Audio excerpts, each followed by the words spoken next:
ನಿಮಗೆ ಗೊತ್ತಾ ಮದ್ಯಪಾನ ಮಾಡುವುದರಿಂದ ಕಿಕ್ಕು ಯಾಕೆ ಬರುತ್ತೆ ಅಂತ? ಮತ್ತೆ ಬೆಳಿಗ್ಗೆ ಎದ್ದ ತಕ್ಷಣ ತಲೆ ಸಿಡಿದು ಹೋಗುವ ಹಾಗೆ ಹ್ಯಾಂಗ್ ಓವರ್ ಯಾಕೆ ಬರುತ್ತೆ? ಇದಕ್ಕೆ ಸಿಂಪಲ್ ಲಾಜಿಕ್ ಇದೆ. ನಾವು ತಿನ್ನುವ ಬಿರಿಯಾನಿ ಜೀರ್ಣವಾಗಲು ತುಂಬಾ ಸಮಯ ಬೇಕಾಗತ್ತೆ, ಆದರೆ ಆಲ್ಕೋಹಾಲ್ ಗೆ VIP ಎಂಟ್ರಿ ಇರುತ್ತೆ. ನೀವು ಆಲ್ಕೋಹಾಲ್ ಅನ್ನ ಕುಡಿದ ತಕ್ಷಣ ಅದು ಹೊಟ್ಟೆಯಲ್ಲಿ ಡೈಜೆಸ್ಟ್ ಆಗೋದಿಲ್ಲ, ನೇರವಾಗಿ ರಕ್ತದಲ್ಲಿ ಸೇರಿಕೊಂಡು ಬುಲೆಟ್ ಸ್ಪೀಡ್ ನಲ್ಲಿ ಲಿವರ್ ಗೆ ಹೋಗುತ್ತೆ. ಇಲ್ಲಿ ಅಸಲಿಯ ಫೈಟ್ ಯುದ್ಧ ಶುರುವಾಗುತ್ತೆ. ನಮ್ಮ ಲಿವರ್ ಆಲ್ಕೋಹಾಲ್ ಅನ್ನ ಒಂದು ವಿಷದ ಹಾಗೆ ನೋಡುತ್ತೆ. ತಕ್ಷಣ ಲಿವರ್ ಆಲ್ಕೋಹಾಲ್ ಅನ್ನ ಬ್ರೇಕ್ ಮಾಡಿ ಅಸಟೈಲ್ ಡಿಹೈಡ್ ಅನ್ನುವ ಕೆಮಿಕಲ್ ಆಗಿ ಬದಲಾಯಿಸುತ್ತೆ. ಇಲ್ಲಿ ಟ್ವಿಸ್ಟ್ ಏನು ಅಂದ್ರೆ ಅಸಟೈಲ್ ಡಿಹೈಡ್ ಅನ್ನೋದು ನೀವು ಕುಡಿದಿರುವ ಆಲ್ಕೋಹಾಲ್ ಕಿಂತ 10 ಟೈಮ್ಸ್ ಡೇಂಜರ್ ಆಗಿರುತ್ತೆ. ನಿಮ್ಮ ಲಿವರ್ ಗೆ ಗಂಟೆಗೆ ಒಂದು ಪೆಗ್ ಅನ್ನ ಮಾತ್ರ ಕ್ಲೀನ್ ಮಾಡುವ ಪವರ್ ಇರುತ್ತೆ. ಯಾವಾಗ ನೀವು ಗ್ಯಾಪ್ ಇಲ್ಲದೆ ಬಾಟಲ್ ಗಳನ್ನ ಎತ್ತಾ ಇರ್ತೀರಾ, ಅವಾಗ ನಿಮ್ಮ ಲಿವರ್ ಕೈ ಎತ್ತಿ ಬಿಡತ್ತೆ. ಅದರಿಂದ ಈ ವಿಷವು ನಮ್ಮ ಬಾಡಿ ಎಲ್ಲ ಹರಡುತ್ತೆ. ಅವಾಗಲೇ ನಮಗೆ ಈ ತಲೆನೋವು, ವಾಂತಿ, ಹ್ಯಾಂಗ್ ಓವರ್ ಅದೆಲ್ಲವೂ ಕೂಡ ಬರುತ್ತೆ. ಅಷ್ಟೇ ಅಲ್ಲ,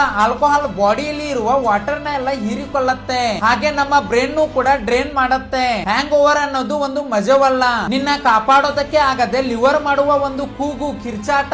ಯಾವಾಗೆಲ್ಲ ನೀವು ಕುಡಿತಾ ಇರ್ತೀರಾ, ಮಧ್ಯ ಮಧ್ಯದಲ್ಲಿ ವಾಟರ್ ಅನ್ನ ಕುಡಿದು ನಿಮ್ಮ ಲಿವರ್ ಅನ್ನ ನೀವು ಬದುಕಿಸಿಕೊಳ್ಳಿ. ಈ ರೀಲ್ ಅನ್ನ ನಿಮ್ಮ ಫ್ರೆಂಡ್ಸ್ ನಲ್ಲಿ ಯಾರೆಲ್ಲ ಕುಡಿತಾರೋ ಅವರಿಗೆ ಮರ್ಯಾದೆ ಶೇರ್ ಮಾಡಿ. ಇದೇ ರೀತಿಯ ವ್ಯಾಲ್ಯೂಯೇಬಲ್ ಇಂಟ್ರೆಸ್ಟಿಂಗ್ ವಿಡಿಯೋಸ್ ಗಾಗಿ ನಮ್ಮ ಒಂದು ಪೇಜ್ ಅನ್ನ ಇವಾಗಲೇ ಫಾಲೋ ಮಾಡಿ. ಎಲ್ಲರಿಗೂ ಧನ್ಯವಾದಗಳು.